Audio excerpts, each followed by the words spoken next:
Assalamualaikum warahmatullahi wabarakatuh. Izin memperkenalkan diri, nama saya Monica Karlina dengan NVM 2021020124. Prodi Hukum Tata Negara, Fakultas Syariah, mata kuliah Kapita Selekta, dosen pengampu Bapak Rudi Santoso, SHI, MHI, MH.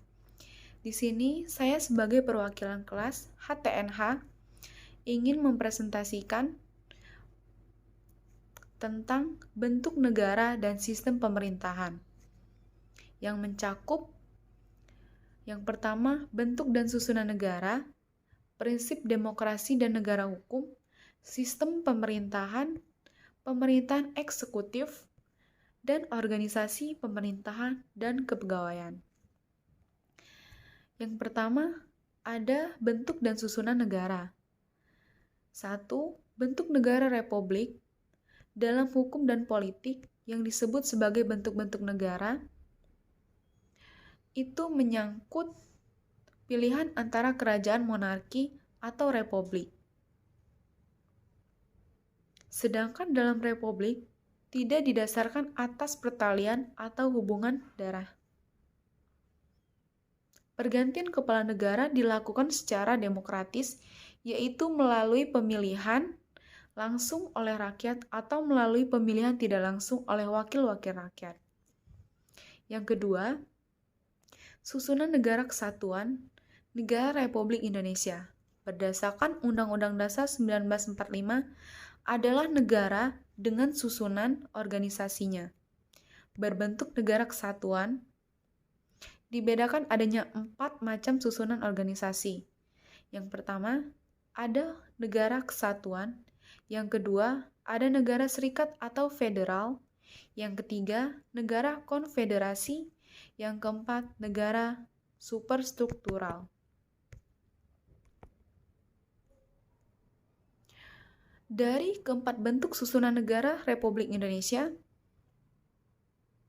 dalam pasal 1 ayat 1 Undang-Undang Dasar Negara 1945, hal ini ditegaskan, negara Indonesia ialah negara kesatuan yang berbentuk republik.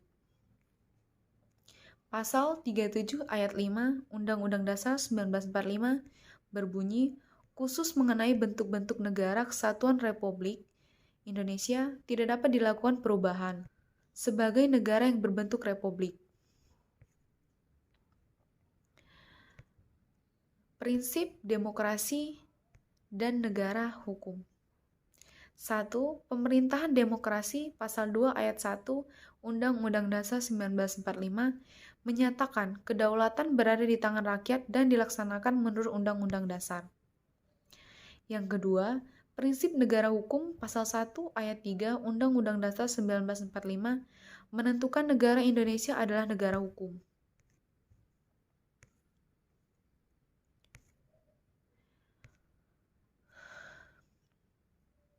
Yang disebutnya dengan istilah Rechtsstaat itu mencakup 4 elemen penting. Yang pertama, ada perlindungan hak asasi manusia. Yang kedua, pembagian kekuasaan. Yang ketiga, pemerintahan berdasarkan undang-undang. Yang keempat, peradilan tata usaha negara.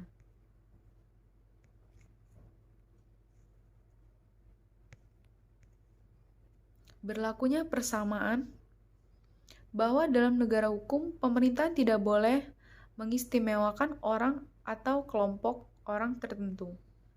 Asas demokrasi di mana setiap orang mempunyai hak dan kesempatan yang sama untuk turut serta dalam pemerintahan atau untuk mempengaruhi tindakan-tindakan pemerintahan. Pemerintahan dan pejabat mengemban amanat sebagai pelayan masyarakat dalam rangka mewujudkan kesejahteraan masyarakat sesuai dengan tujuan bernegara yang bersangkutan.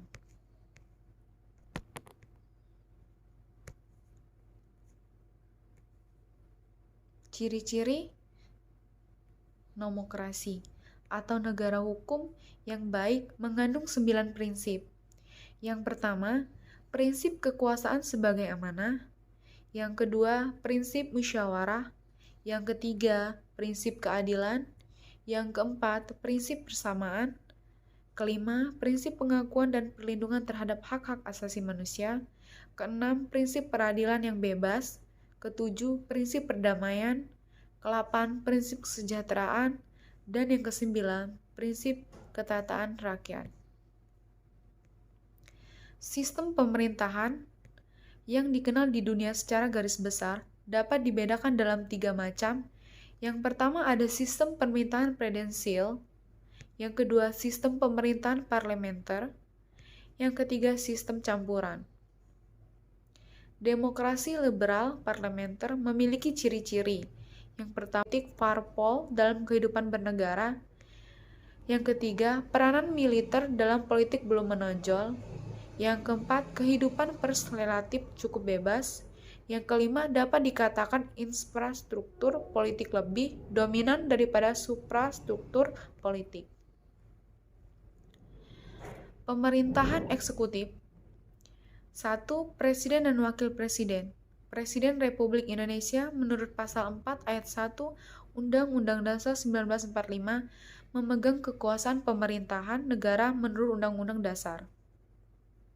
Dalam pasal 17 ayat 1 Undang-Undang Dasar 1945 ditentukan presiden dibantu oleh menteri-menteri negara. Di sini juga dipakai istilah dibantu seperti dalam pasal 4 ayat 2. Di atas, jika demikian berarti menurut Undang-Undang Dasar 1945, wakil presiden dan para menteri negara sama-sama merupakan pembantu presiden. Kedua, kekuasaan presiden. Berpendapat bahwa presiden memiliki apa yang disebutnya presidensial, sedangkan berpendapat tidak bagi Hensmuth adanya perkara. Kewenangan non-eksekutif. Yang pertama ada kewenangan legislatif. Semua pejabat pelaksana undang-undang sepanjang secara tegas diberi kewenangan untuk mengatur kewenangan legislatif oleh undang-undang dapat mengeluarkan produk-produk peraturan tersendiri. Kewenangan yang bersifat yudisial dalam Undang-Undang Dasar 1945, hal-hal yang bersifat atau yang berkenaan dengan kekuasaan yudikatif. Kewenangan pemerintahan dalam keadaan darurat, cakupan pengertian pentingnya tugas untuk memberikan perlindungan terhadap keamanan negara. Penanggung jawab keadaan darurat. Para gubernur, bupati, dan wali kota di Indonesia tidak dapat menyandang kewenangan untuk menetapkan keadaan darurat dan mengeluarkan peraturan untuk mengatasi keadaan darurat itu. Pemilihan dan pemberhentian presiden atau wapres.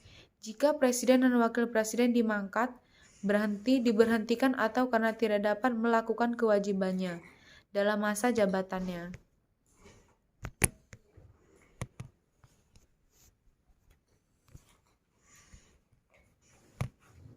Organisasi, pemerintahan, dan kepegawaian. Birokrasi, pusat dan kementerian negara. Administrasi pemerintahan pusat pada umumnya ditempatkan di bawah kewenangan menteri atau diorganisasikan sebagai kementerian atau departemen. 2. Ragam organ independen, Kejaksaan Agung, Kepolisian Negara, Tentara Nasional Indonesia, dan Bank Indonesia. Yang ketiga, pegawai negeri dan pejabat negara. Pegawai negeri adalah pelayanan umum atau publik. Pegawai negeri mencakup pegawai negeri sipil atau biasa disingkat PNS. Sekian dari presentasi saya. Kurang dan lebihnya saya mohon maaf. Wassalamualaikum warahmatullahi wabarakatuh.